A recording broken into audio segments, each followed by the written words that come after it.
You got the Cowboys, who never finish the season where they're trying to go, but they continue to be entertaining. If we had an off-season T-shirt, it would be all in. They're all in a shitstorm with 3 guys they didn't pay that they should have paid already. How about them Cowboys? Angry Cowboys fan, are you down to ride? Angry Cowboys fan, are you down to ride? Drop a like on the video, go ahead and subscribe. What's going on, Cowboy Nation and angry Cowboy fans around the world? Y'all know who it is. It's your boy, the Angry Cowboys fan, back with another video on the dysfunction that we call the Dallas Cowboys. So if you're DC for life and you're all in with the Angry Cowboys fan YouTube channel, drop a like on the video, share this content, and please subscribe to the channel. On a recent segment of Pro Football Talk, Mike Florio and Chris Simms talk about Jerry Jones's famous, or should I say infamous, all-in statement and what Stephen Jones had to say about it. Before we get into what PFT had to say, allow me to play the audio of what Stephen Jones said to give you a little bit of context. Roll the clip. Everybody can have their own definition of what that means, but I've never not known us to be all in, nor have I known anybody we compete against not to be all in. Well, at the end of the day, you always can only, and we spend max money, year in and year out. All 32 can only spend the same amount of money over a 5-year stretch. And when we're all said and done, we max out our salary cap every year. And we will have done that. And what comes with having a good roster, which we do, and we also are looking towards signing our own guys. It doesn't mean it happens overnight, but when you're wanting to sign players like Dak and Micah and CD, then that certainly you have to hold money back if you want to have a realistic chance at signing those guys. That was Stephen Jones' interpretation of what his father said about the Dallas Cowboys' loss after the Green Bay Packers during Wild Card Weekend. This left Cowboys Nation pissed off, thinking that the Dallas Cowboys front office is up to the same old tricks. We weren't the only ones that were stumped by the statement from Jerry and Steven. Apparently, Mike Florio and Chris Simms were as well. So we're going to take a listen to the clips that I got for you, and you know what we're going to do, Cowboys Nation. We are going to come back and unpack my raw and uncut. So, angry Cowboys fans, let's go ahead and take a listen. What they have managed to do is take a phrase that had an almost universal meaning. We all know what it means when you go all in. Yep. We all know. We all know what that means. You're putting your chips into the middle of the table. You're putting everything on the line for this year, this season, this hand, this whatever. Whatever this iteration is of whatever it is you're doing, you are doing, boom, everything. Middle of the table, let's go. That's what that word always meant. They have managed to take that and completely warp and twist it into a word that means whatever you want it to mean, except all in. All in meant one thing forever. And now all in means everything but what it always meant. They've gone all in on changing the definition of all in. And they won. We all know what the phrase all in means. We all know that Jerry Jones knows that we know what the phrase all in means. Jerry Jones also knows that it's left up to interpretation. Cowboys Nation interpreted his words as taking whatever money that the Dallas Cowboys had and using it to attain some very good bank-breaking players to help this organization get over its postseason hump. According to Jerry, it meant all in on the 3 current contracts looming, which are CD Lamb, Micah Parsons, and Dak Prescott's contract. To Steven, it must have meant something totally different. In the next clip that I got for you, Chris Simms gives his take on the notorious words of Jerry Jones. So let's go ahead and take a listen to what Chris Simms had to say, and then we're going to come back and talk about it. Let's roll the clip. A lot of this is their own doing. I mean, not only their own doing by Jerry Jones kind of with that phrase, saying that, cornering the whole organization within saying all in, right? They've also cornered themselves, like we've talked about a few times over the last week, with the way they've structured contracts and done things, right? And like, right, where I'll defend them a little bit, Mike, I will say this is, I do think they're, a perennial all-in type of football team. I do, right? Now, they might not be the best at balancing the cap or, figuring out, wait, this guy might not be the best answer for us 2 years down the road, but we throw too much money at him for 1 or 2 years, whatever it may be, right? So there's issues there that seem to handcuff them at times. In certain years. And it feels like it's like every third or fourth year with Dallas, this kind of comes about where it's like, well, they can't do a whole lot or can't do anything here because they got contracts due and they got, money that they used in the past that now is used up, whatever it may be, where I do think they are we're not trying to be relevant. We're trying to win the Super Bowl and do all of that, but I don't know if they just plan all that well at times.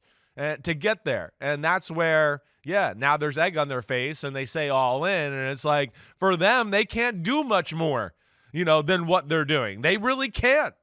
Chris Simms is absolutely correct. A lot of this is the doing of Jerry and Stephen Jones. With their history of making outlandish negotiations like Zeke Elliott and regretting them down the road. They continuously sign these huge contracts and push money into the future. When the future becomes the present and chickens come home to roost, this is what happens. We have a lackluster offseason and then expect Dak to save us during the season. When he can't with who they give him, it's get him out of here. We don't want him. He's a bum. Come on now, y'all see it's the front office. But moving right along to the third clip that I got for you, Mike Florio and Chris Simms say something I thought was pretty interesting when it comes to this subject. Chris asked a very important question as well. So let's take a listen to that clip, and you know what we're gonna do after. We're gonna come back and unpack my raw and uncut. So, Cowboys Nation, take a listen. It's almost like NFL gaslighting. And that was a word I'd never even heard of until just a few years ago, right? 16-ish. Right. But it's kind of what they're doing, and it's working. Oh yeah, maybe all in doesn't mean all in. Maybe they are all in every year. Maybe all in isn't what I thought all in always. So wait, was. so let's just get to this, because like right, like all in. I hear you, right? I mean, you're right. I'm trying to defend them a little bit in the fact that I do think they're all in a certain fashion, but they don't necessarily plan the right way to where they can make it look like it's all in on a year like this. They don't do things the right way. But so drastic all in, right? What I want to say, and this is not just to you, it's everybody out there. Like, what did everybody want the Cowboys to do, right? Did we think that maybe they might just go all in and go, wait, let's blow it up. See you later, Dak Prescott, or see you later, CeeDee Lamb or Micah Parsons, right? So he should have never used the phrase, but what I'm saying is off of that phrase, what did we expect them to do, I think, with their current situation, I think is fair to ask. I thought this myself. Jerry Jones said all in to gaslight Cowboys Nation in hopes to keep the fan base intact. After the loss to the Green Bay Packers, Cowboys Nation lost hope. Some people in Cowboys Nation was ready to abandon the team, and some already have. What better way to keep the fan base coming back than to say that the team was going all in when they knew they wasn't going anywhere? Y'all ready for my raw and uncut? Y'all ready? Let's get it. This is a prime example of making the Jones family show Cowboys Nation than telling them. We don't want to hear that you're going all in because you haven't went all in the past 20 plus years. Cowboys Nation, when was the last time that Jerry Jones leveraged the team in order to get the players that we needed to get over the hump? The last time that I can remember him attaining somebody, it was Deion Sanders when they attained him from the San Francisco 49ers. That got us over the hump and won us a Super Bowl championship. Since then, the Dallas Cowboys have been average or a little above average. This year, we have 3 players that are scheduled to reset the market with their contracts, and it seems as if Jerry and Steven are reluctant in paying them their due. They want these guys to go out there and put it all on the line for the owners and the team, but the owner won't put it all on the line for them. Yes, we do well in the draft, but what happens when those players exceed expectation and want a bag when it's time for a contract? The Cowboys front office belittles them in their accomplishments. They encourage hit pieces from flagship radio stations and talking heads from the 4 and 3 letter networks. Jerry allows Stephen A on his yacht for some apparent reason. I wonder what they could be talking about, seeing that Stephen A wishes nothing but dysfunction and negativity for this organization. On top of that, they put it out there in the media that if it wasn't for these types of contracts, we would be adding more pieces to the team that could get us over the hump. I'm sorry, but Brandon Cooks and Stephon Gilmore, they're great players. They are great players. I love them on this team.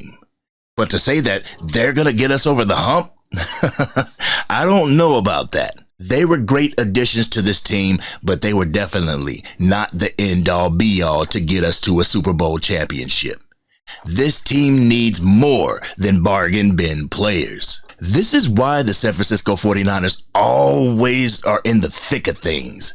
Their front office isn't scared to pull the trigger and acquire someone like Christian McCaffrey. This is why everyone says the Philadelphia Eagles are getting better. They are not scared to pull the trigger for an A.J. Brown or a Saquon Barkley. What has the Cowboys done? We acquired Eric Kendricks and re-signed depth pieces. After losing Tony Pollard, we re-signed Rico Dowdle, which I was happy with. And as of yesterday, we signed Royce Freeman to a 1-year contract, making the task of re-signing players next year a pretty big one. No diddy. I took a look at who would be the free agents next year, and the list is staggering. As a matter of fact, I'm going to put it up on the screen right now. This is the list of free agents that we have next year, and that's not including Royce Freeman, who we just signed. The Dallas Cowboys will have to worry about 28 free agents. Out of those 28 free agents, I feel these players should be considered as a priority to try and re-sign if they don't get it done this year. Dak Prescott, Zach Martin, CeeDee Lamb, Brian Anger, Osa Odigiziowa, Kevontae Turpin, and DeMarcus Lawrence. The rest, I feel, can either be signed at a cheaper deal or hit the road. I'd like to see Wanye Thomas back with the team as well. I've gone on record to say that if I were CeeDee Lamb or Micah Parsons, I wouldn't want to sign with a team that's currently in a rebuild. If I were a wide receiver, I wouldn't want to play for a team who is bringing in an unproven player at the quarterback position. I'd want to stick with my quarterback that helped me break records or someone better. Only time will tell what will happen with this all-in statement. I honestly hope that we see some more improvements during and after the 2024 NFL Draft. This has been your boy, the Angry Cowboys fan. What did you think about what Mike Florio and Chris Simms had to say? Did you fall for the all-in statement from Jerry and Stephen Jones? Let's have that conversation in the comment section. If you're pleased with the content that I bring you and you want to help get it out to even more Dallas Cowboy fans, drop a like on the video and share this content with your friends who are Cowboys fans. If you're DC for life and you want to help this channel grow to 10,000 subscribers, hit that subscribe button. Hit the bell so you can be notified whenever I go live, release a video, or a podcast episode. I said this during last season, Cowboys Nation. The Jones family is going to have to show me instead of telling me that they're all in. No matter what Stephen Jones had to say, this is not all in. You can scapegoat it and dress it up real nice, but what y'all are doing is the equivalent to putting lipstick on a pig. It's not attractive. This has been your boy, the Angry Cowboys fan, and I'm out.